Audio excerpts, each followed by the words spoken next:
In the remote wilderness of Montana's Bitterroot National Forest, a lone camper sought refuge from an unexpected storm. What should have been a simple 3-day retreat into nature turned into something far more sinister when Elliot Grayson stumbled upon an abandoned cabin hidden deep within the trees. Elliot wasn't just another weekend explorer. For 6 years, he had been a crisis analyst, specializing in high-risk corporate disasters, trained to predict chaos before it unfolded. But no amount of preparation could have readied him for what he found inside. A dust-covered journal, wedged beneath a collapsed bookshelf, held the final frantic words of its last owner. "If you are reading this, it's already too late. They know you're here." When the storm quieted, Elliot planned to leave. But the forest had other plans. The trails looped endlessly, the compass spun without direction, and the watchers, silent figures standing just beyond his line of sight, drew closer with every passing hour.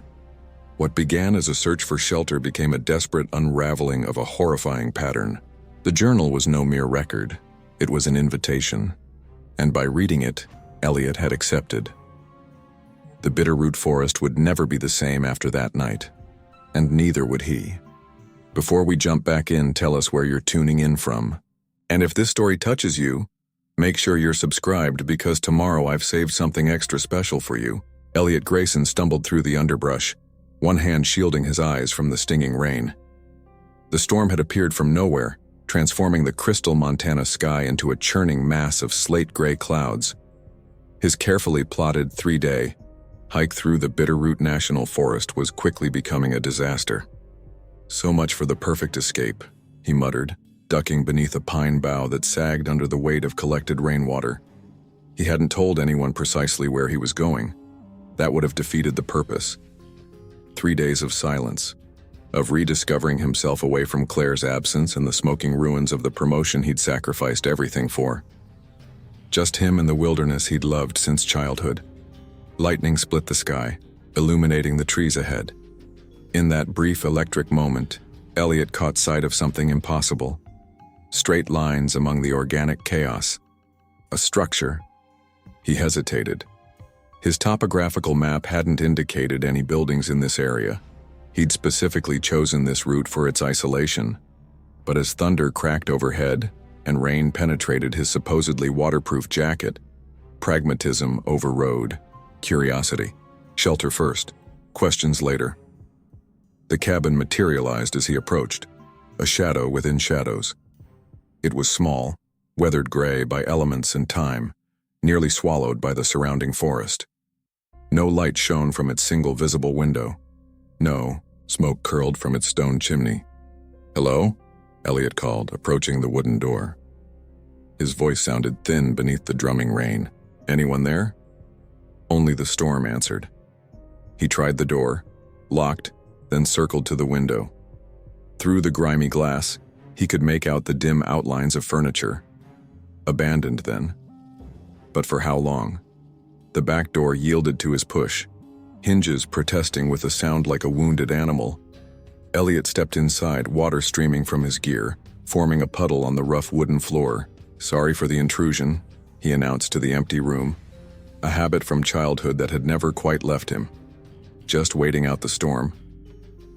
The cabin was a single room with a small kitchenette in one corner and a bed in another. Dust-covered, every surface thick and undisturbed except for small, scurrying tracks that spoke of mice or other woodland creatures. A collapsed bookshelf lay across the floor, its contents scattered. But something struck Elliot as strange. There were still personal items everywhere. A jacket hung by the door. Canned goods lined a shelf. A plate with the desiccated remains of what might have been a meal sat on the table. People didn't abandon cabins with food still on the table, not willingly. Elliot shrugged off his pack and jacket, setting them by the door. His rational mind, the mind that had once made him such an effective analyst, cataloged possibilities. A medical emergency, perhaps. The cabin's occupant had been evacuated suddenly. Or maybe the owner had simply walked away one day, succumbing to the call of the wilderness. It happened sometimes, especially to those who sought isolation too fervently.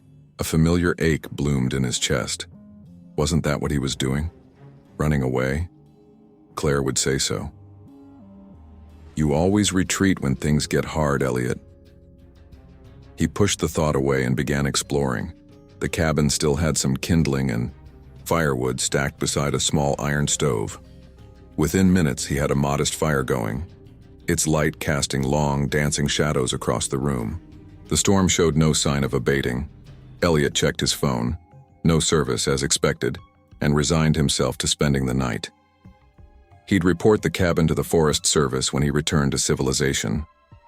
As the warmth slowly seeped back into his bones, curiosity drew him to the collapsed bookshelf. Books and papers lay scattered beneath it, as if someone had pulled it down while searching for something. He began gathering them, more to occupy himself than out of any real interest. That's when he found it. The journal was bound in dark leather, cracked with age and wear. No name adorned its cover, no indication of ownership. It had been wedged beneath the fallen shelf, half hidden by a tattered atlas of Montana. Something about its placement struck Elliot as deliberate. Not dropped, but hidden. He shouldn't read it. Whatever story it contained belonged to someone else, someone who might return. But as thunder shook the cabin's walls and the fire sputtered in the draft, the journal beckoned with the promise of human connection in this lonely place. Just the first page, he told himself. Just to see who it belongs to. The early entries were unremarkable. Weather observations, wildlife sightings, trail notes. The handwriting was neat, measured. Feminine, he thought, though he couldn't say why. The author mentioned a 3-month sabbatical, a desire to finally see if I can make it on my own. A name appeared on the 3rd page. Lily Harper. Elliot found himself sinking into the worn armchair by the fire, journal in hand. He wasn't just reading anymore. He was traveling alongside Lily, seeing the forest through her eyes. Her initial entries brimmed with optimism, with detailed observations of sunrises and the calls of birds he'd never bothered to identify. Day 17. Spotted a bull moose at the creek this morning. We regarded each other with mutual respect before he continued upstream. There's something profound about being acknowledged by something so wild and powerful. A reminder that I'm a guest here, not an observer. The light outside faded as he read. Lily's tone began to shift around the 2nd month. Small inconsistencies appeared. Missing supplies, footprints she couldn't account for, the unsettling sensation of being watched. Day 43. Something moved the boundary stones I placed. I know their exact positions. I've checked them every morning. This wasn't animals. The stones were stacked in a pattern I didn't make. Day 51. The feeling of being observed is constant. Now, I've swept the perimeter, set up cordage with bells, checked for tracks. Nothing. But when I look into the trees, sometimes I catch movement just beyond my focus, like something withdrawing. Elliot glanced up at the dark window, suddenly aware of the glass as a thin barrier between himself and the night. Logic insisted that Lily had simply succumbed to isolation psychosis, the mind creating threats from shadows when deprived of human contact. But something about the precise, increasingly desperate documentation made his skin prickle. Day 58. I've seen them now, the watchers in the trees. They stand so still you'd mistake them for trunks until you blink and they've moved closer. They're why hikers go missing up here, why trails dead end. I've tried to leave 3 times, but the paths circle back. I don't think they'll let me go, not now that I've seen. The final entry was different. The handwriting erratic, the ink smeared as if written in haste, or fear. If you are reading this, it's already too late. They know you're here. Elliot closed the journal with a snap. The fire had burned low, the cabin now a collection of shifting shadows. His heart hammered against his ribs. Ridiculous. He was letting a stranger's delusions affect him. Yet when he tried to set the journal aside, his fingers refused to release. The storm had quieted somewhat, the rain now a gentle patter against the roof. Elliot prepared for sleep, laying out his sleeping bag on the dusty bed rather than disturbing the cabin further. He'd leave at first light, return to the trail, and forget about Lily Harper and her watchers. As he settled in, switching off his headlamp, the darkness of the cabin became absolute. The only sound was the occasional pop of cooling embers and the steady drip of rain from the eaves. Then he heard it, a rustling in the trees outside, too steady, too deliberate to be the wind, like something moving methodically around the perimeter of the cabin, like footsteps. Elliot jerked awake as dawn light filtered through the grimy window. For a moment, disorientation gripped him, the unfamiliar ceiling, the musty smell of abandonment. Then memory rushed back. The storm, the cabin, Lily Harper's journal, the rustling. He sat up, muscles stiff from the uneven mattress. Outside, birds called their morning greetings, a stark contrast to last night's tempest. The normalcy was almost jarring. Had he imagined those deliberate sounds in the darkness? Sleep deprivation and suggestibility could explain a lot. Paranoia is contagious, he muttered, rolling his sleeping bag, even on paper. Still, he couldn't shake the weight of unease that had settled over him. He needed to see the cabin's surroundings in daylight, needed to confirm that Lily's watchers were nothing more than the product of an isolated mind. After a quick breakfast of granola and dried fruit from his pack, Elliot stepped outside. The forest dripped with residual rain, each drop catching sunlight as it fell. The air smelled clean, rich with pine and wet earth. No footprints marred the soft ground around the cabin, save his own from the previous evening. See? He told himself. Nothing. He circled the cabin, inspecting its weathered exterior. It was older than he'd initially thought, perhaps dating back to the 1950s or earlier. Moss-covered portions of the roof and several windows were cracked or missing entirely. How long had it sat empty before Lily found it? The rear of the cabin yielded a small, overgrown clearing. Something about its dimensions nagged at him, too regular to be natural. He pushed aside tangled vegetation and found the remnants of a garden. Withered stalks of what might have been tomatoes, a rectangle of disturbed soil that could have held herbs or vegetables. Lily's garden? The thought humanized her in a way the journal hadn't. She wasn't just words on a page, but a woman who had lived here, tended plants, tried to carve out existence in this remote place. "What happened to you?" he asked the silent forest. He spent the next hour methodically expanding his search perimeter. Logic insisted that if Lily Harper had disappeared, there should be evidence, items dropped in haste, a trail leading away, something. But the forest revealed nothing. It was as if she had simply vanished. When Elliot returned to the cabin, he paused in the doorway. Something was wrong. It took him a moment to identify what. His backpack leaned against the wall, not where he'd left it. He distinctly remembered placing it by the bed after retrieving his breakfast. He scanned the room. Nothing else seemed disturbed, yet the hairs on his neck prickled. Someone, or something, had been inside while he explored. "Hello?" he called, feeling foolish even as he did so. "Is anyone here?" The cabin's silence seemed to mock him. With careful steps, Elliot approached his pack and examined it.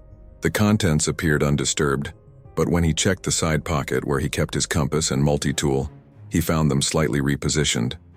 Not missing, just touched. A rational explanation existed. There had to be. Perhaps he'd moved the pack himself and forgotten, distracted by Lily's journal. Perhaps local wildlife, a curious marten or resourceful raccoon, had investigated while he was away. The journal. His eyes traveled to where he'd left it on the table. It remained closed, exactly as he'd placed it. But now he noticed something he'd overlooked before. The leather cover bore faint impressions as if someone had carved something into the surface, then erased most of it. When he tilted it toward the light, he could make out a crude symbol, a circle bisected by a vertical line with 3 horizontal slashes through it. The carving triggered something in his memory. Hadn't there been a similar mark in the journal? He opened it again, flipping to entries from Lily's second month. Day 48. Found another symbol carved into a tree along the north path. Same as the others, always facing the cabin, always fresh. I've sketched it below. Who's leaving these markers? And why does the forest feel different when I find them, like the air itself is holding its breath? Beneath the entry was a careful drawing of the exact symbol on the journal's cover. Elliot's throat tightened. Coincidence? Maybe Lily had carved it herself. But the implication unsettled him. If she'd created both the drawing and the cover, marking, it meant she'd continued writing after that entry, documented more of whatever happened to her. He turned to the cabin wall beside the collapsed bookshelf. There, partially obscured by dust and shadow but unmistakable once seen, the same symbol deeply gouged into the wood. "This is insane," he whispered. Yet he found himself returning to the journal, reading deeper into Lily's experiences. Her entries grew increasingly frantic after the symbols appeared. Day 62. Woke to find footprints circling my tent. Perfect. Circles equidistant as if whatever made them was measuring, or containing. I couldn't bring myself to follow them into the trees. Day 65. They're getting bolder. Found my field glasses rearranged this morning. Nothing missing, just handled. They want me to know they've been here, that nowhere is private. Elliot glanced at his disturbed backpack, a chill spreading through him despite the afternoon warmth. The similarities were too precise to dismiss. Either he was unconsciously mirroring her experiences after reading about them, a form of self-suggestion, or something was happening that defied logical explanation. He should leave. Now. Before, the patterns repeated further. But as he turned to pack his belongings, his eye caught a page near the end of the journal that he hadn't read the night before. The handwriting here was different, controlled as if Lily had forced herself to write deliberately despite her fear. I understand now. They're not just watching, they're learning, mimicking. Each time I notice something, the pattern escalates. It's a response, a dialogue. But what happens when the conversation reaches its end? Elliot closed the journal with trembling hands. The cabin suddenly felt too small, too vulnerable. But outside the forest waited, dense with shadows even in daylight. Which option was worse? He occupied himself with careful preparations for departure, checking and rechecking his supplies. He'd hike out first thing tomorrow, report the cabin, and journal to authorities. Let professionals investigate Lily Harper's fate. As evening approached, he found himself obsessively scanning the tree line, searching for movement, for watchers. The fading light played tricks on his vision. Were those shadows shifting? Or was it just branches swaying in the gentle breeze? His scientific mind battled with primordial instinct, reason weakening with each passing hour. Night fell, thick and complete. Elliot built up the fire and positioned himself with his back to the wall, the journal beside him. He wouldn't read more, couldn't risk deepening the connection, the pattern, but he couldn't bring himself to destroy it either. It was evidence, the only testament to Lily's experience, to her existence. She was real, he told the empty room. Something happened here. Sleep eluded him. Every creak of the cabins, timbers, every whisper of wind became magnified, sinister. He found himself cataloging the sounds, separating natural from other, the way Lily must have. Midnight passed according to his watch. Then 1, 2. His eyelids grew heavy despite his vigilance. Just as he began to drift, a new sound cut through the night's ambiance. A knock, distant but deliberate. 3 measured raps against the cabin's front door. Elliot froze, suddenly completely awake. He hadn't imagined it. The sound was too distinct, too intentional. The knock came again, not louder but more insistent. Knock, knock, knock. An invitation, a summons. He rose silently, knife in hand, and approached the door. Logic offered explanations. A ranger, perhaps. A lost hiker seeking shelter. But logic felt thin, insufficient against the weight of dread pressing down on him. The third series of knocks shook the door in its frame. Elliot's hand hovered over the latch. Open it and face whatever waited, or keep it closed and wonder forever. "Who's there?" he called, voice steadier than he felt. The knocking stopped. For 3 heartbeats, silence reigned. Then from directly outside the door, so close it might have been inside his own head. "Lily sent me." The words hung in the air between Elliot and the closed door. His fingers tightened around the knife, handle knuckles white with tension. The rational part of his mind, the analyst who'd built a career on data and evidence, screamed that this was impossible. Lily Harper had disappeared, perhaps years ago. She couldn't send anyone. "Who are you?" Elliot demanded, pressing his ear against the weathered wood. "What do you want?" No response came, just the soft sounds of the forest at night, or what should have been those sounds. Now that he was listening, truly listening, Elliot realized the usual nocturnal chorus had gone silent. No insects chirping, no owls calling. The forest held its breath. For what? He stood frozen at the door for what felt like hours, waiting for another knock, another voice. None came. Eventually, exhaustion overwhelmed vigilance. He retreated to the far corner of the cabin, knife still in hand, back against the wall. If anything came through that door, he'd see it coming. Sleep claimed him in fitful bursts. In the liminal space between wakefulness and dreams, he thought he heard whispers. Fragments of conversation carried on the wind, too distant to comprehend, but too deliberate to be natural. Once, he jerked awake, convinced someone had spoken his name, the syllables still echoing in his ears. "They're testing you," Claire's voice seemed to say from somewhere in his memory. "Like you tested me, seeing how much you can take before you break." "I didn't break you," he whispered to the empty room. But he hadn't he? Piece by piece, prioritizing work over relationship, ambition over connection, until there was nothing left but hollow success that evaporated the moment. Upper management changed direction. 2 losses in 1 brutal month. No wonder he'd fled to the wilderness. Dawn arrived with merciful slowness, gray light seeping through the windows. Elliot uncurled from his defensive position, joints protesting. The night's terrors seemed distant now, rendered absurd by daylight. He'd let Lily's journal infect his thinking, create paranoia where none should exist.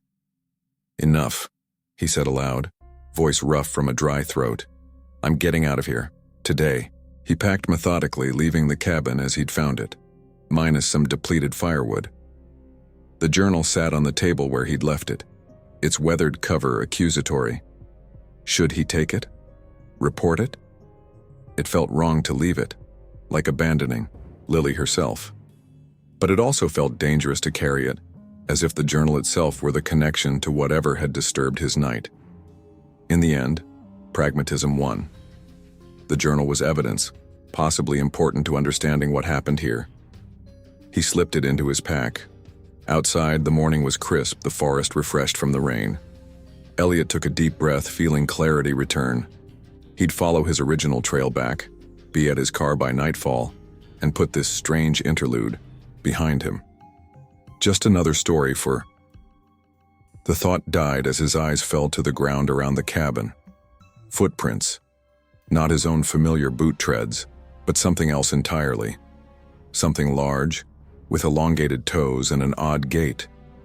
They formed a perfect circle around the entire structure, equidistant from the walls, as if whatever had made them had been pacing a boundary, measuring or containing, exactly as Lily had described. Elliot's heart hammered against his ribs.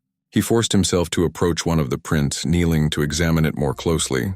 The impression was deep, the edges precise despite the softening effect of the morning dew. It looked almost human, but stretched, the proportions subtly wrong in ways that sent a primal shiver through him. And they were fresh. They hadn't been there when he'd explored yesterday. He was certain of it. Whatever had made these tracks had circled the cabin while he slept, while he listened to whispers and knocking that might have been diversions. "This isn't happening," he muttered, retreating from the footprint. But his voice lacked conviction. He needed to leave. Now. He shouldered his pack and oriented himself, pulling out his compass to confirm direction. The needle spun lazily, making a complete revolution before settling, pointing directly at the cabin. Elliot frowned, tapping the compass casing. He moved several paces and tried again. The needle swung, then pointed back at the cabin. Cold sweat broke out across his brow. He tried once more, walking a dozen yards into the trees. Same result. According to his compass, magnetic north lay wherever the cabin was. Elliot forced slow, deliberate breaths. There had to be a logical explanation. Iron deposits in the soil, perhaps, creating a localized magnetic anomaly. He'd navigate by the sun instead, east to west with the mountains as reference points. He set off with determined strides, refusing to look back at the cabin with its circle of inhuman footprints. The morning sun filtered through the trees, on his right, confirming he moved south along his planned route. The path wasn't marked, but he'd memorized the major landmarks and terrain features. An hour passed. The forest thickened, the undergrowth becoming denser than he remembered. The sun's position shifted as clouds gathered, obscuring his directional reference. Still, Elliot pushed on, certain the trail would soon open into the valley he'd crossed 2 days earlier. Instead, the trees thinned to reveal a small clearing, with the cabin sitting squarely in its center. No, Elliot breathed, disbelief warring with mounting terror. That's impossible. He'd walked straight, never deviated from his course. Yet here was the cabin, exactly as he'd left it, the circle of footprints still visible in the damp earth. Panic threatened to overwhelm him.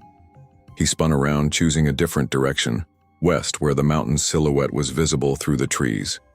He'd follow them, reach the main trail that paralleled the ridgeline. He walked faster this time, paying obsessive attention to his route, marking trees with his knife to ensure he wasn't circling unknowingly. The terrain grew steeper, which seemed promising. Up and over the ridge, then down to the valley. Simple. The climb left him breathless, muscles burning, but when he crested what should have been the ridgeline, his heart sank. Below, nestled among the pines like it had grown there, sat the cabin. Elliot collapsed to his knees, a ragged sound escaping his throat. This wasn't happening. Couldn't be happening. His mind grasped for explanations. He was hallucinating or trapped in some recurring dream. Perhaps he'd been injured in the storm, was lying unconscious somewhere having elaborate fever dreams. But the dirt beneath his fingers felt real, the sweat soaking his shirt, the ache in his legs, the hunger gnawing at his stomach, all visceral, undeniable. This was happening. You can't leave. For one terrifying moment, Elliot thought the forest itself had spoken.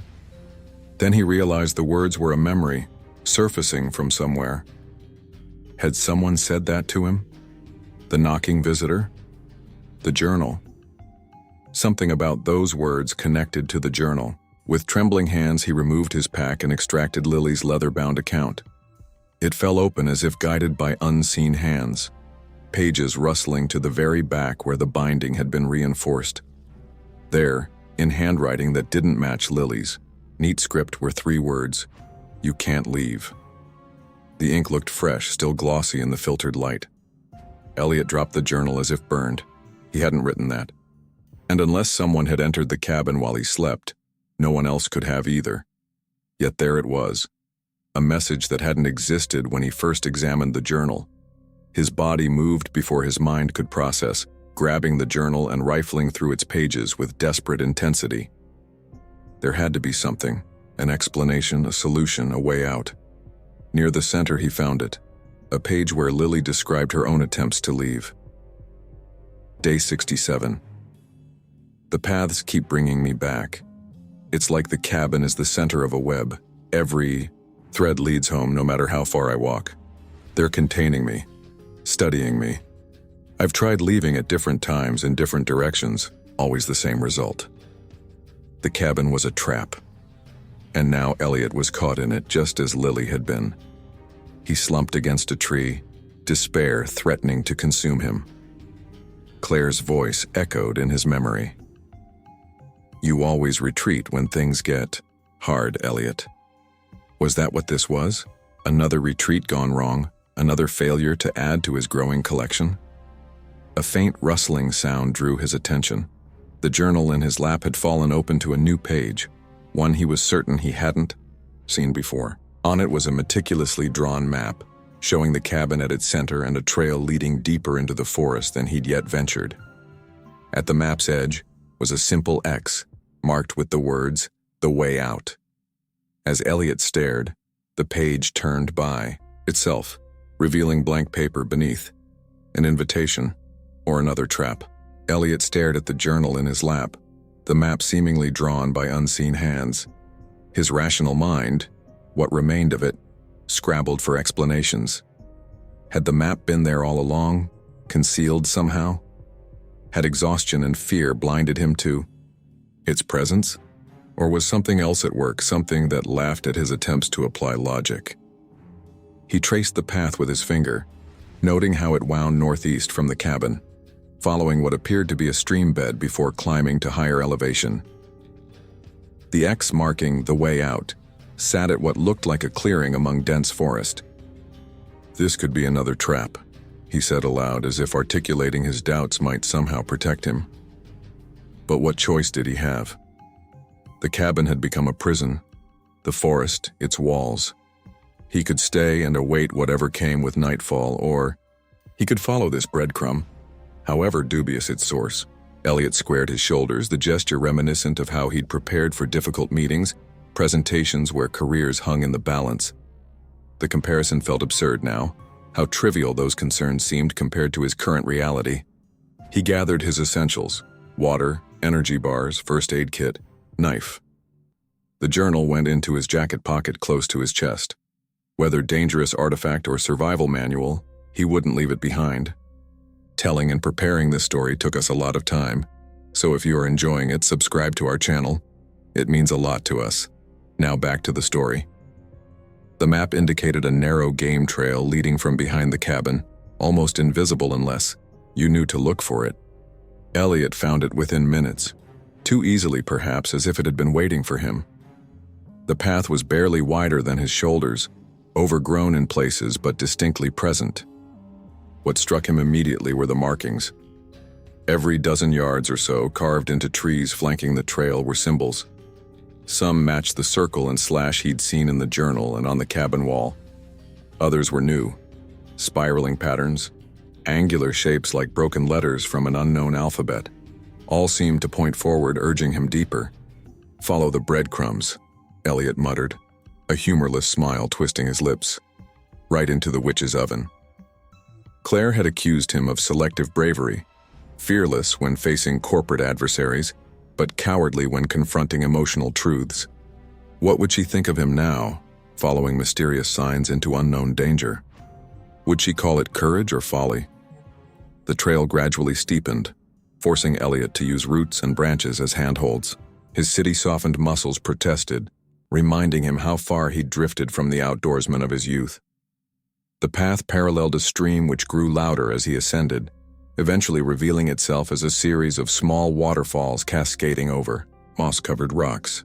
After nearly an hour of climbing, the forest opened slightly. Through the trees ahead, Elliot caught glimpses of metal, something manufactured amid the organic chaos. He approached cautiously, every sense heightened.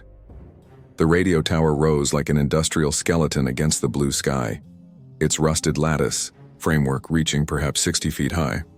Once painted red and white, the color had long since flaked away, leaving oxidized metal the color of dried blood. A small equipment shed stood nearby, its door hanging askew from broken hinges. But what seized Elliot's attention was the campsite nestled beneath the tower's shadow. Unlike the cabin, which could have been abandoned by anyone, this site spoke clearly of Lily Harper. A faded blue tarp stretched between trees, sheltering a sleeping area.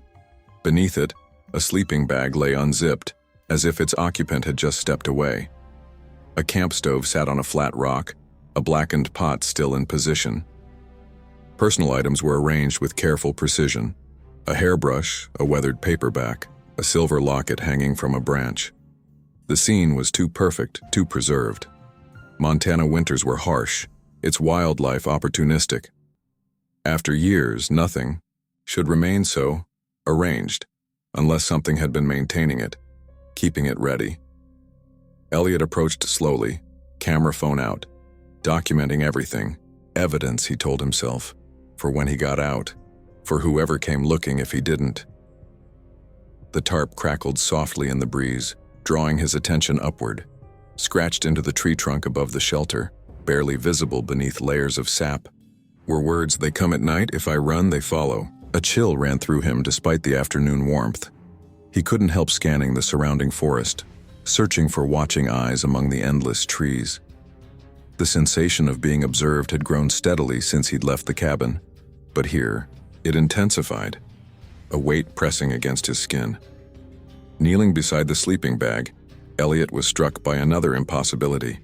It still smelled faintly of perfume, something floral and light, incongruous with the rustic setting. Lily's scent preserved like everything else, as if time moved differently here. He turned his attention to the equipment shed. Its interior was dim, the single window clouded with grime. Metal shelving lined the walls, mostly empty save for technical manuals and tools. A desk held an ancient radio setup, its dials coated with dust. On the wall above hung a Forest Service map, yellowed with age with handwritten notations.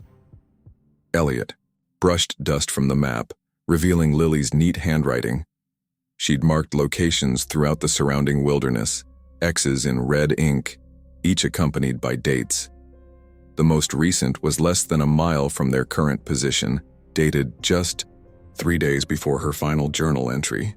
What had she been tracking? Sightings of her watchers? A clattering sound from outside snapped his attention back to the present. He emerged from the shed to find the camp undisturbed, but something new caught his eye. A glint of white amid the underbrush beyond the tower's base. Bones. Elliot's throat constricted as he approached. They lay scattered across several yards, bleached by sun and time. His limited knowledge of anatomy couldn't determine if they were human or animal. Femur, perhaps. Fragments of what might be ribs. Smaller bones that could belong to fingers or toes, or paws. But one thing was certain. Something had died here. Violently. The larger bones showed scoring marks, as if something had. He couldn't complete the thought. A crackling sound interrupted his grim analysis. For a moment, Elliot thought it was just the tarp again, shifting in the breeze. Then he recognized it. Static. From the radio in the shed. He turned slowly, watching through the open door as the ancient radio's power light flickered green. Impossible. The tower had clearly been abandoned years ago, its power lines down, equipment obsolete. Yet the static continued, rising and falling, like ghostly breath. Drawn by a compulsion he couldn't name, Elliot stepped back into the shed and approached the radio. The dial moved by itself, scrolling through empty frequencies, searching. Static gave way to fragments, broken syllables, distant voices overwhelmed by interference, then with sudden clarity that made him stumble backward. Elliot. His name, whispered through decades of dust and silence. Not a recording, not a broadcast. A direct address, as intimate as lips against his ear. The radio died as abruptly, as it had awakened, the light fading to darkness. Elliot's hands trembled as he gripped the desk edge. This was real, all of it. Lily's experiences, her watchers, her fear, they were his now too. He wasn't reading about the horror anymore. He was living it, breathing it, feeling its eyes upon him. "What do you want?" he shouted to the empty air, frustration momentarily overcoming fear. "Why am I here?" Only forest sounds answered. Wind through pine needles, distant bird calls, the endless background music of wilderness. Yet even these seemed performative now, a soundtrack designed to maintain illusion. He returned to Lily's camp, seeing it with new eyes. She wasn't just words in a journal anymore. She had slept here, read books here, lived here, until something took her, something that had now chosen him. But why? What connected them beyond coincidence? What had drawn both an experienced hiker and a corporate burnout to the same remote location, years apart? Elliot removed the journal from his pocket and opened it, seeking answers. A folded paper fell out, a page torn from elsewhere, crumpled, and smoothed repeatedly. The handwriting was different from Lily's, angular and rushed. If you found this, you're already caught in their pattern. They select, they watch, they lead. Don't try to run. It only excites them. Don't hide. They see through walls, through darkness, through closed eyes. Your only chance is to understand what they want before they decide you're ready. Ready. For what? The note didn't say. Elliot checked his watch. 4:17 p.m. The sun had begun its descent toward the western ridge. Within 2 hours, it would slip below the tree line, and darkness would claim the forest. They come at night, he whispered, echoing Lily's warning. The campsite suddenly felt exposed, vulnerable. But returning to the cabin meant retracing his steps, possibly encountering whatever had circled it in the night. Neither option promised safety. As the shadows lengthened, Elliot made his decision. He would stay, make his stand where Lily had made hers. Perhaps in understanding her fate, he might avoid it. The sun touched the ridge, painting the forest in amber light. And somewhere among the deepening shadows, something stirred. Patient, watchful, waiting for darkness to fall. Dusk settled over the forest like a held breath. Elliot worked methodically, securing Lily's campsite as best he could with limited resources. He tightened the tarp skylines, gathered fallen branches to create a perimeter, and positioned himself with clear sightlines in all directions. The rational part of his mind, the ever-shrinking voice of reason, acknowledged the futility of these preparations. Whatever waited in the forest had taken Lily despite her experience. What chance did he have? Yet the activity kept panic at bay. His corporate life had taught him one useful lesson. When overwhelmed, focus on actionable tasks. Control what you can. "I'm not her," he said aloud, testing the sound of his voice against the forest's deepening silence. "I know what's coming." Did he, though? The journal had hinted, warned, but never fully described what Lily had faced in those final days. What the Watchers truly were. As the last golden light faded from the highest branches, Elliot turned on his flashlight and opened the journal again. Perhaps somewhere in Lily's words lay a strategy, a defense he'd overlooked. The pages fluttered in a breeze that shouldn't have reached inside his zipped jacket. They settled, then turned on their own, stopping at an entry he didn't remember, reading. The handwriting was jagged, pressed so deeply into the paper that it created ridges he could feel with his fingertips.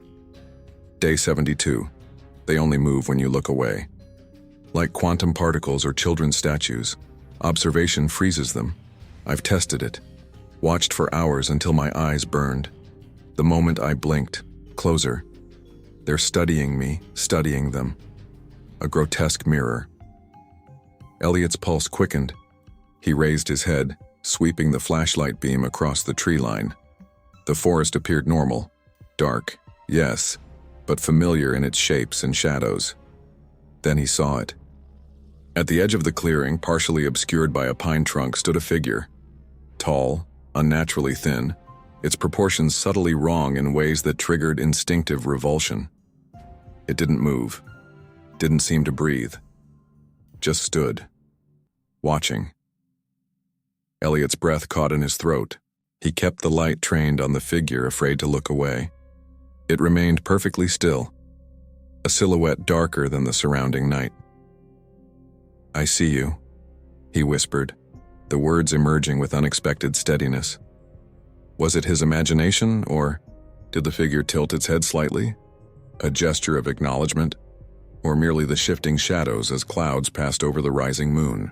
Sweat beaded on Elliot's forehead despite the cooling air. How long could he maintain this standoff? Minutes? Hours? Eventually, he would have to blink, to sleep. And then, a crackling sound broke his concentration, the radio in the shed coming to life again. Static hissed and popped, forming patterns almost like language, almost like breathing. Elliot's eyes burned. He didn't dare look away from the figure at the tree line, but the radio's call was insistent. What if it contained instructions? A warning? Help? He risked the briefest glance toward the shed, no more than a fraction of a second.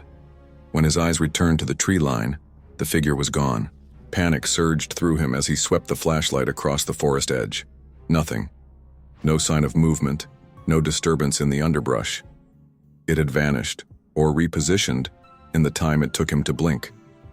The radio's static crescendoed, resolving briefly into a fragmented voice. "Elliot, run." Lily's voice.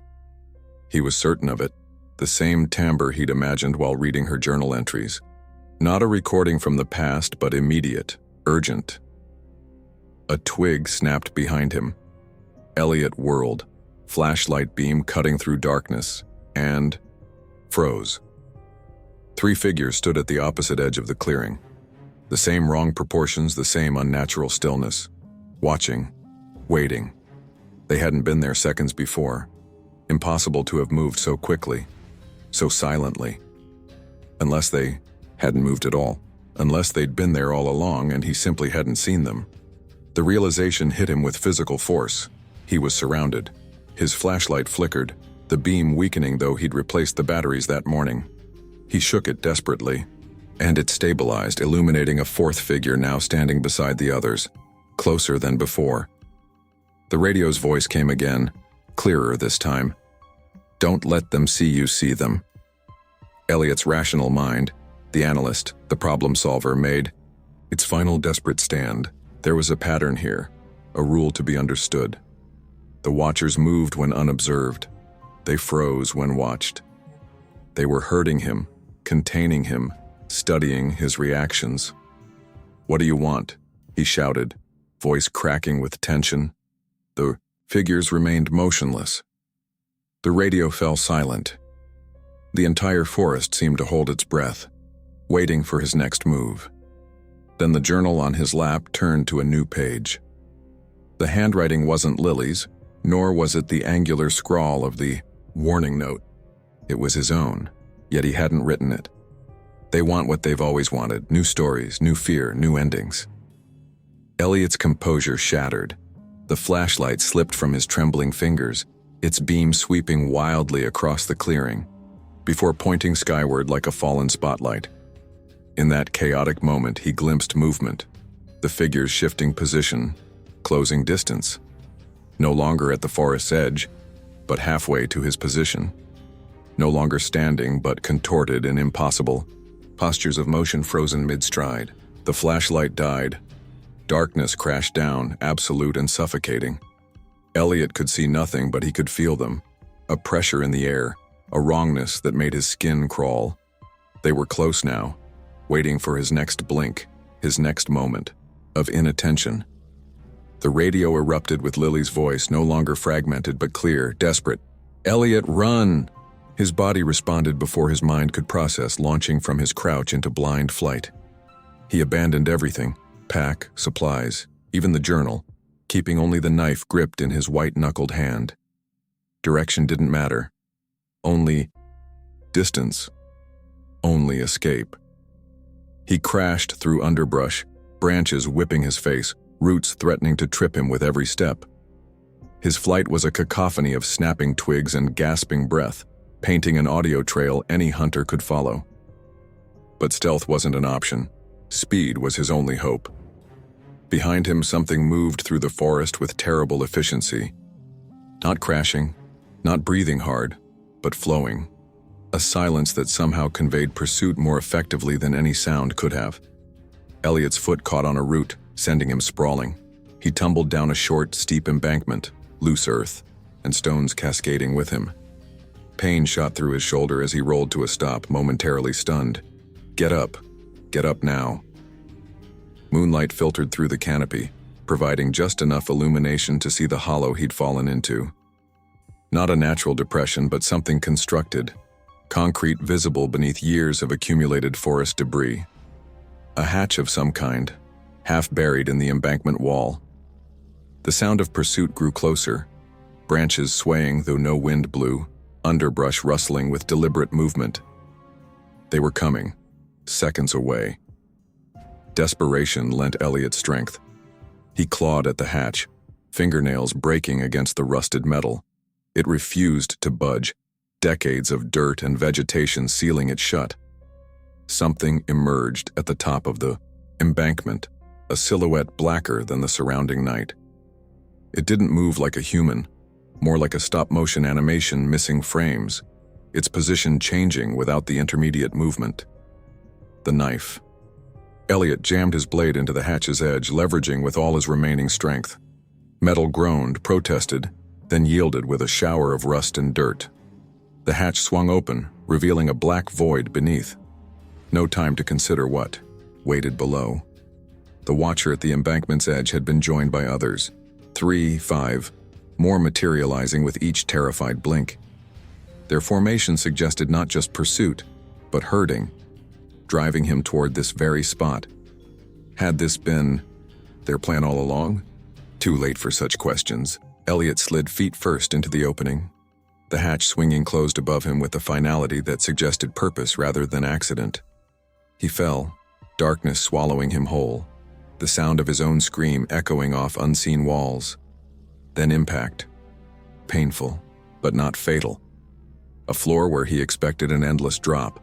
Above, something scratched at the hatch, testing, probing, not quite knocking.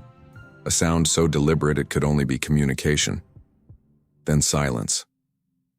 Elliot lay in the absolute darkness, breath ragged, body aching. Safe for the moment. Trapped certainly, but alive, and not alone. From somewhere in the darkness ahead came the unmistakable sound of a match striking, illuminating a space Lily Harper had never mentioned in her journal. The match illuminated a face, gaunt, bearded, with eyes that reflected light like an animal's.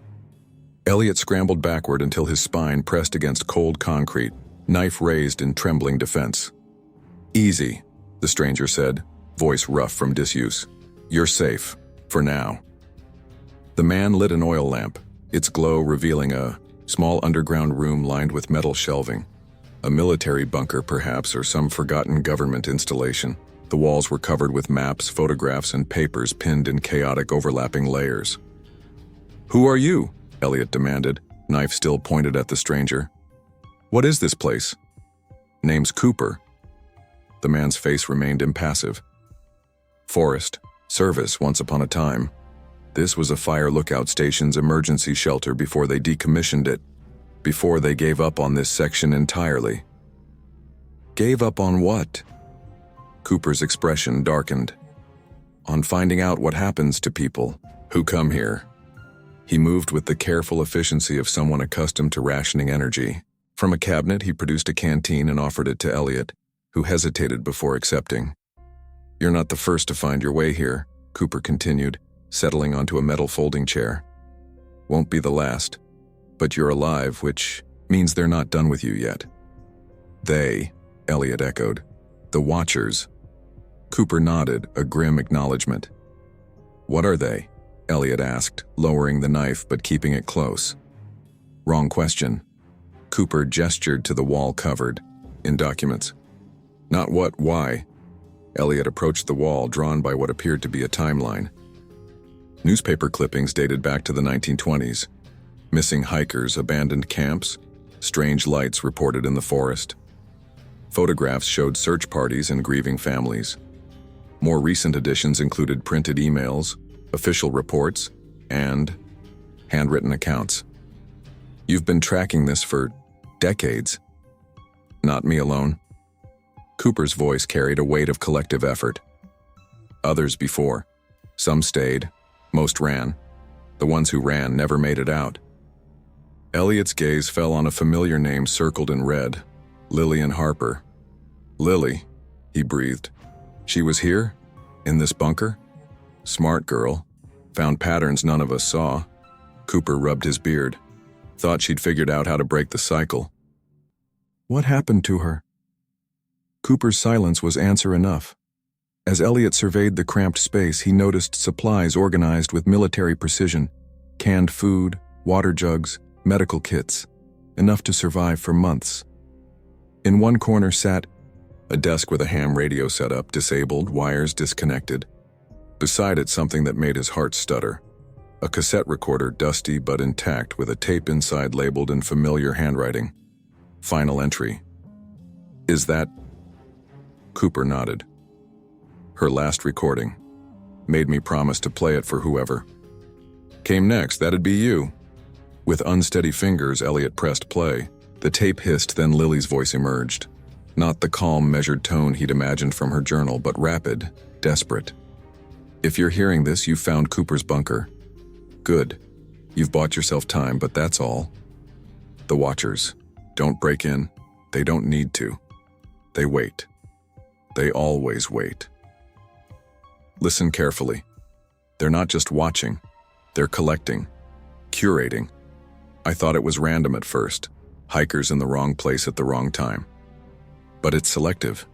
The journal is the bait. Has been for decades. They let each person write their story, document their fear, their descent, then they absorb it, absorb us. They don't kill, they erase, piece by piece, memory by memory, until there's nothing left but what they want to keep. I've seen it happen. Jenkins from the East Ridge Survey, Amy from the university study. They didn't die. They became part of the collection. My brother Daniel knows I'm here, he's coming. With help. But the forest plays tricks.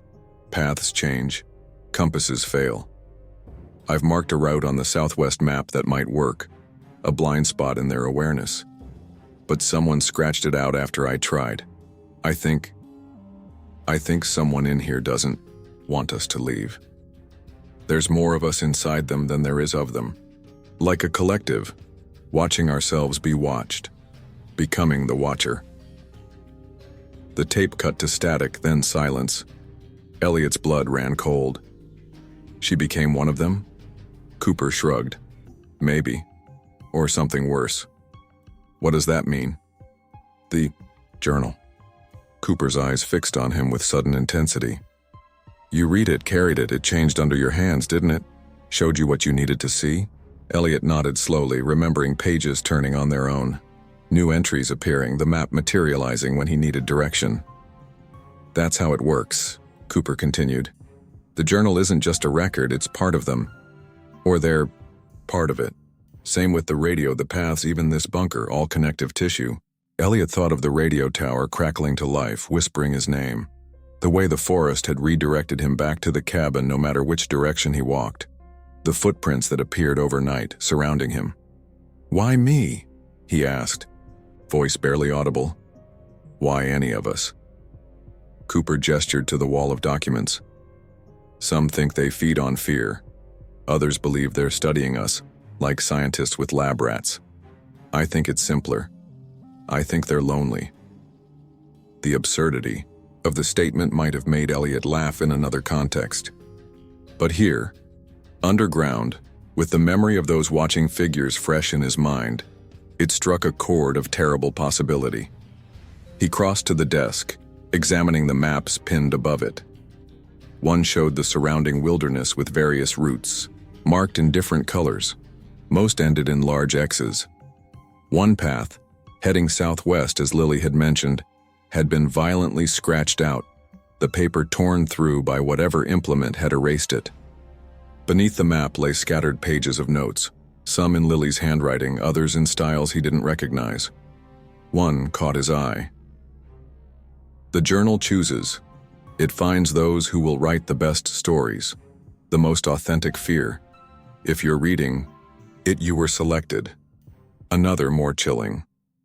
When they take you, your story remains. Your fear feeds the next reader. Your voice joins the watchers, the cycle continues. Elliot thought of the journal's final warning. If you are reading this, it's already too late. They know you're here. Not Lily's warning to a hypothetical future reader, but the collective voices of all previous victims speaking through her hand. There has to be a way out, he insisted, turning back to Cooper. A way to break the pattern. Cooper's expression remained impassive. Everyone thinks that's part of the story too. No. Elliot slammed his fist on the desk. I'm not accepting that. Lily found something. A route. A method. That's why they took her first, isn't it? Before she could tell anyone else? Cooper studied him for a long moment. There's an emergency exit, he finally said, pointing to a reinforced door on the bunker's far wall.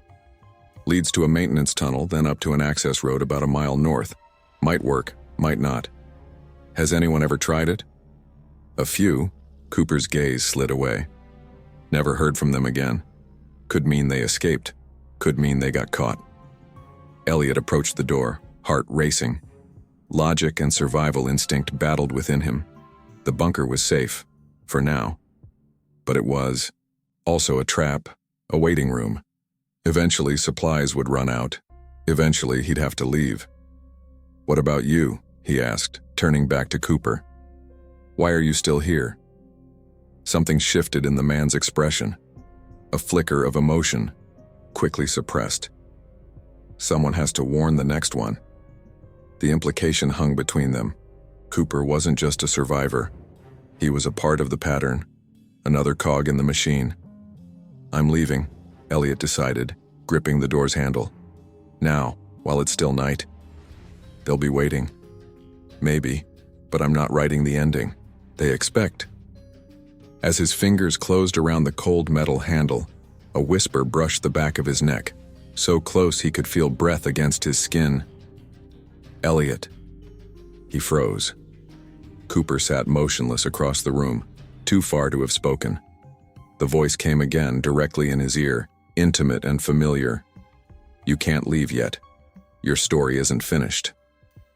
Lily's voice. But not from a tape or radio. From inside the bunker with him. "Lily?" Elliot whirled around, searching the bunker's shadows. Cooper remained motionless at the desk, watching with a detached expression that suddenly seemed suspicious. "You heard her," Elliot said. Not a question. Cooper nodded slowly. "They speak through her sometimes. Through all of them." The handle, beneath Elliot's palm, grew ice cold.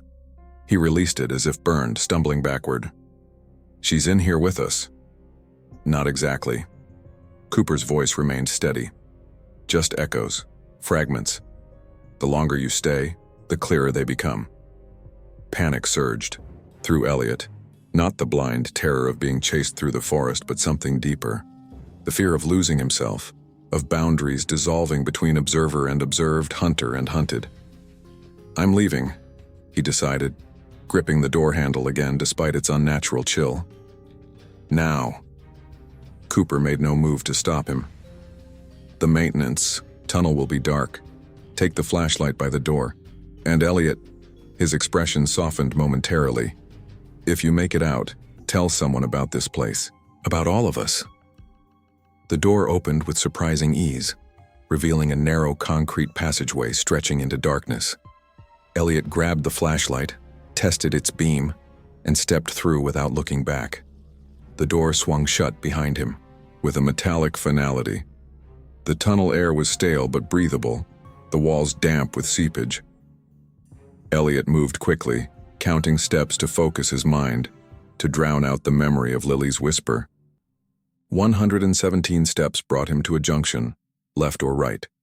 He chose left, following a slight incline that he hoped led to the surface. After what felt like hours, but was likely minutes, he reached another door, heavier, rusted, at the hinges. It took his full weight to force it open, the screech of metal echoing down the tunnel behind him. Cool night air rushed in, carrying the scent of pine and moss. Elliot emerged into a small clearing surrounded by dense forest.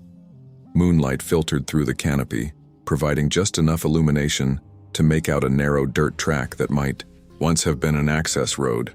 Freedom beckoned. But which direction? Before he could decide, movement caught his eye. A figure emerging from the trees across the clearing, tall, broad-shouldered, carrying something long and slender. A rifle. Elliot dropped into a crouch, knife ready, flashlight extinguished. Had they found him already? Had the tunnel simply delivered him back to the Watchers? The figure stepped fully into the moonlight, revealing a human face, weathered, bearded, eyes sharp beneath a battered cap. Not Cooper, but someone with his same watchful intensity. "Don't move," the man called, rifle pointed at the ground but ready to raise. "Hands where I can see them," Elliot complied, slowly straightening, empty palms raised. "I'm not armed." A lie. The knife was still clutched in his right hand, hidden by his sleeve. The man approached cautiously, studying Elliot with evident suspicion. "You're him," he said finally. "The one they've chosen this time." "Who are you?" Elliot demanded, though something in the man's features seemed distantly familiar. "Daniel Harper." The name landed like a physical blow. Lily was my sister. Elliot's mind raced, connecting fragments. Lily's tape, her mention of a brother coming to help. But that was years ago. "You've been searching for her," Elliot said, slowly. "All this time?" Daniel's expression hardened. "Not searching. I know exactly what happened to her. I've been waiting." "For what?" "For the pattern to complete again. For someone new to find the journal." His eyes narrowed. "Someone like you." Comprehension dawned slowly. "You've been watching me." Daniel didn't deny it.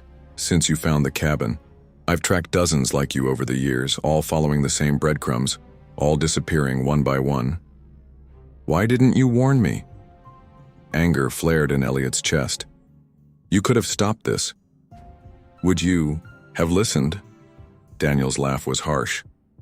"Or would you have dismissed me as some backwoods lunatic? Everyone thinks they're special. Everyone thinks they'll be the one to solve the mystery." The accusation struck uncomfortably close to Elliot's own thoughts. Hadn't he believed exactly that? That his analytical mind would uncover what others had missed? "You have it with you," Daniel continued, eyes fixed on Elliot's jacket pocket. "The journal." Elliot hesitated. He'd left the journal at Lily's camp during his panicked flight from the Watchers, hadn't he? He reached into his pocket. The leather-bound book nestled there, though he had no memory of retrieving it. His fingers trembled as he withdrew it. "You've read too much," Daniel said, his voice dropping to an urgent whisper. "You need to burn it." "Burn it?" The suggestion felt like sacrilege. "This is evidence. Proof of what happened to Lily, to all of them." "That's exactly what she said." Daniel's grip tightened on his rifle, right before they took her.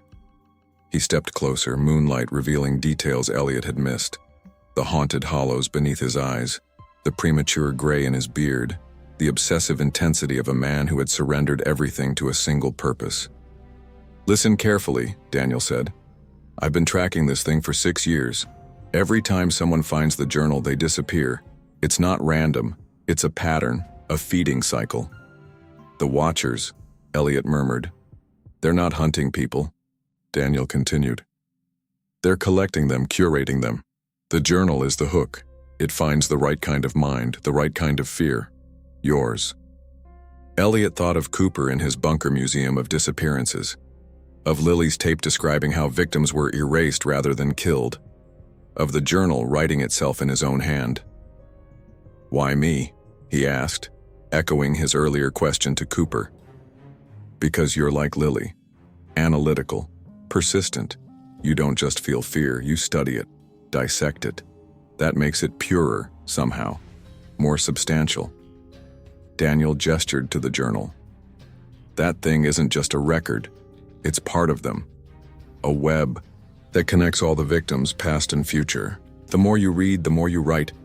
Even in your mind, the stronger the connection becomes." The journal seemed to pulse in Elliot's hand, its leather cover warm despite the cool night air. Was it his imagination, or had it grown thicker since he first found it? "How do you know all this?" Elliot asked. Something shifted in Daniel's expression, a flicker of pain quickly suppressed. "Because I read it too. Just enough to understand. Not enough to be taken. Not completely." He rolled up his sleeve, revealing a forearm mottled with strange markings. Not scars or tattoos, but areas where the skin seemed unfinished, as if portions had been erased and imperfectly redrawn. They don't kill, Daniel said, voice hollow. They erase, they rewrite. Once you're chosen, you don't leave whole. Elliot stared at the markings, nausea rising in his throat. And you think burning the journal will stop them? It's the only thing I haven't tried. The desperation in Daniel's voice was palpable. Destroy the connection before it's complete, before they finish collecting you. Doubt wormed through Elliot's mind. Could he trust this man?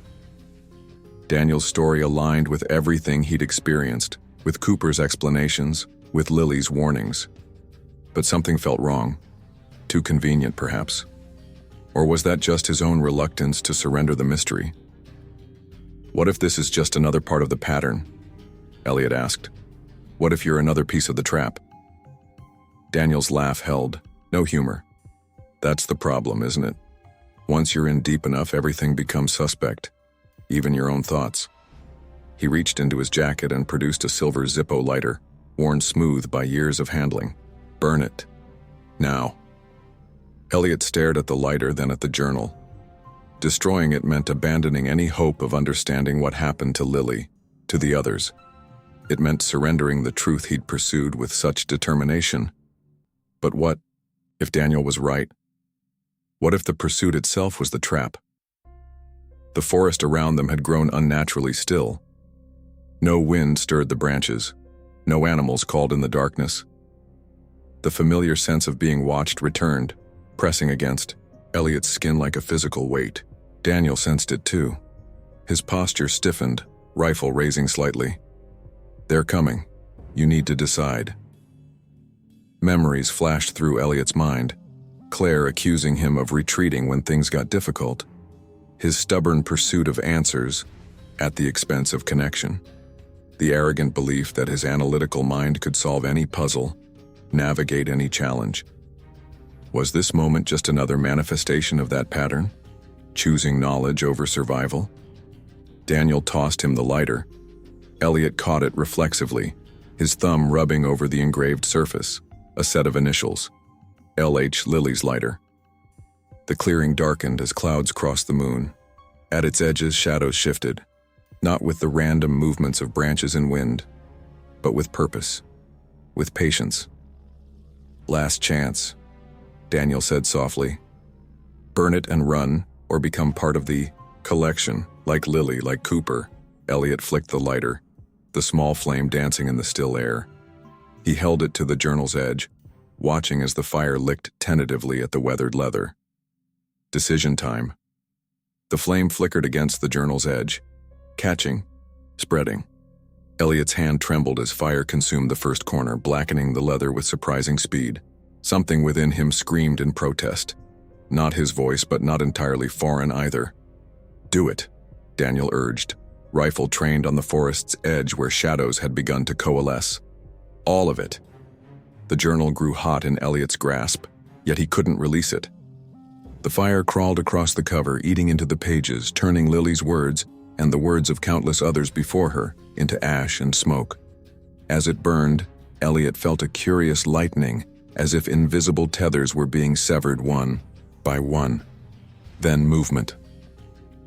The watchers emerged from the tree line, not rushing forward in anger or desperation, but stepping with deliberate grace into the moonlight. Their forms remained difficult to process, human-adjacent silhouettes with proportions that refused to resolve properly in Elliot's vision. They formed a semicircle at the clearing's edge, watching, not with rage, but with recognition, as if this too were part of the pattern. They're not stopping us, Elliot whispered, confusion threading through his momentary triumph. Daniel's expression hardened. Because it's happened before. Keep burning it. The journal was half consumed now, flames licking upward between Elliot's fingers without burning his skin. As pages blackened and curled, something impossible occurred. Text detached from the burning paper, words and sentences peeling away like dark smoke with purpose and direction. They drifted on the still air, reforming, rearranging, writing themselves anew. What the hell? Elliot gasped, watching as fragments of the journal's contents spiraled outward, settling on tree bark, on leaves, on the ground itself, inscribing. the forest with its narrative. "They're preserving it," Daniel hissed. "Transferring it. Keep burning." But Elliot's attention had fixed on one of the watching figures, slightly smaller than the others, its silhouette more definitively female. As he stared, features resolved briefly through the darkness, a face he knew only from the photograph in the silver locket at the campsite. Lily. She stood among the watchers, separate yet part of them, her eyes reflecting moonlight with the same animal shine as Cooper's had in the bunker. Her lips moved, forming words Elliot couldn't hear but somehow understood. It was always going to end this way. "Lily!" The name escaped him in a broken whisper. Daniel followed his gaze, rifle wavering. "Where? I don't see her." But Elliot saw her clearly now. Lily Harper, neither fully human nor entirely absorbed, caught in the liminal space between observer and observed. Her presence triggered a cascade of understanding. This wasn't the first burning. Wasn't the first attempted destruction. The journal had been consumed before, only to reform, reinvent, reappear in a new cycle. The flame reached his fingers at last, jerking Elliot back to the immediate moment. He dropped what remained, a handful of burning pages, the leather cover, almost entirely consumed. They scattered across the ground, embers dancing in the darkness. "Run!" Daniel shouted, firing a warning shot into the air. The crack of the rifle shattered the unnatural silence. Now, while they're distracted. But Elliot hesitated, watching as one final page drifted apart from the others, carried by a breeze that affected nothing else. It floated toward him, edges, charred but center intact, the very last entry. Lily's final warning written in that frantic hand. "If you are reading this, it's already too late. They know you're here." A choice crystallized in that moment, clear and terrible. Run, as Daniel urged, and perhaps escape with his body if not his mind intact. Or complete the cycle, reach for that final page, preserve it, and with it some fragment of understanding. The analyst in him, the man who had built a career on data and evidence and rational explanation, couldn't turn away. Even now, facing the incomprehensible, he needed to know. His hand moved before conscious decision formed, fingers closing around the floating page. "No!" Daniel's shout seemed to come from a great distance. The moment Elliot's skin contacted the page, everything shifted. The watchers moved in perfect unison, stepping forward as one. The forest itself seemed to contract around the clearing, distances compressing, reality folding inward like the pages of a closing book. Lily's figure separated from the others, advancing with that strange, frame-skipping motion. Her voice reached him now, no longer a whisper but clear, resonant. "The journal never needed you to read it, Elliot. It needed you to continue it." Understanding crashed through him with physical force. The journal wasn't just a record of victims or a lure for new ones, it was a bridge, a connection point between the watchers and those they sought. Each reader became a writer, adding their own chapter before joining the collective. The final entry was never meant to be read, it was meant to be written. Daniel fired again, the bullet passing harmlessly through Lily's advancing form. "Elliot, run! Don't listen!" But it was too late. The truth had crystallized, beautiful and terrible in its simplicity. Elliot saw now how his entire journey had been predetermined. His discovery of the cabin during the storm, his fascination with the journal, his pursuit of answers at any cost. Not coincidence, but design. Not his choice, but theirs. Or perhaps both simultaneously. "I don't want to disappear," he said, addressing Lily directly. Her expression softened, briefly human again. "No one does. But we don't disappear, Elliot. We expand. We become more than ourselves." Daniel grabbed Elliot's arm, trying to drag him toward the access road. "Don't listen. They're lying, manipulating. It's what they do." Elliot looked into Daniel's desperate face, seeing not just Lily's brother but a reflection of himself, the stubborn refusal to accept the incomprehensible, the need to impose order on chaos, explanation on mystery. How exhausting it must be fighting the inevitable year after year. "I'm sorry," Elliot said, gently disengaging from Daniel's grip. "But I need to know how the story ends." "It doesn't end." Daniel's voice broke. "That's the point. It just keeps going, consuming everyone who touches it." Elliot looked down at the page in his hand, then at the smoldering remains of the journal scattered across the ground. Across the clearing, the watchers waited with infinite patience. Lily stood at their center, neither urging nor preventing, simply witnessing his choice. In the end, it came down to the same decision he'd faced his entire life: retreat from complexity or step forward into the unknown. Run from difficult truths or embrace them, however transformative. Elliot reached into his pocket and withdrew a pen, the same one he'd used to note coordinates on his hiking map days earlier, in another life. With steady hands, he turned the page over to its blank side and began to write. Final entry. The watcher and the watched are one. The observer changes what is observed, becomes part of the observation. I understand now the journal isn't their trap, it's their invitation. As the last word formed, the ink seemed to expand, flowing beyond the boundaries of the page, wrapping around Elliot's fingers, his wrist, his arm, not burning but merging. The sensation was neither painful nor pleasant, but transformative. Boundaries dissolving between self and other, reader and text.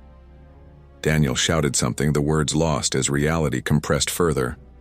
The watchers advanced in perfect synchronicity, no longer maintaining human pretense, their forms shifting, expanding, encompassing. Lily moved with them, through them, her expression serene as she reached for Elliot's outstretched hand. The last thing Elliot saw before individual perception faded was Daniel fleeing into the forest, the memory of his desperation already becoming part of the collective narrative. Another thread in the endless tapestry. Then singularity, expansion, understanding. 3 months later, a hiker sought shelter from an unexpected storm. The cabin appeared as if conjured from the rain itself, weathered yet welcoming. Inside, among scattered belongings and collapsed furniture, a leather-bound journal waited beneath a fallen bookshelf. The hiker brushed away dust, opening to the first page. The handwriting was neat, measured, masculine, yet somehow familiar. Day 1. The forest feels alive in ways I never anticipated. Not just growth and decay, but awareness, watching, waiting. I came here seeking solitude, answers to questions I couldn't even articulate. I'm beginning to understand that knowledge always comes with a price. Outside, among the ancient trees, something shifted. Patient, observant, the cycle continued. Up next, we have 2 more incredible stories that are waiting for you. Just click the image you want to watch and it will take you there. If you enjoyed this video, make sure to subscribe, it would mean a lot.